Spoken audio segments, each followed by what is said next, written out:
Mēs jūtamies vainīgi tad, kad mēs atpūšamies.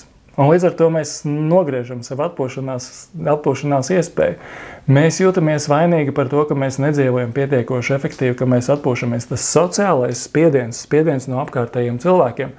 Pat ja tas nav reāls, ja, pat ja tas ir iedomāts, bet vienalga mēs viņu tādu izjūtu. Kā es tā atpūtīšos, pasties, kā man kaimiņš skrien, kolēģis tur vingro, vēl kāds tur taisa kaut kādu ekstrā biznesiņu. Pa dienu viņš strādā savā darbā, vakarā viņam privātais biznes, redz, cik daudz viņš sasniedz, vai viens tur māju būvē, vai vēl kaut ko. Un man liekas, nu kā, bet kā tad es, ne? Man arī kaut kas jādara, jāstrādā 2, 3 vietās vai 2, 3 projekti vienlaicīgi. Tas viss veicina mūsu nogurumu un to, ka mēs esam noguruši, ne tikai noguruši, bet arī pārguruši. Un ļoti bieži ir pat tā, ka mēs pat neapzināmies, cik ļoti mēs esam noguruši. Jo kaut kādā ziņā mēs esam pieraduši dzīvot šitādā stāvoklī.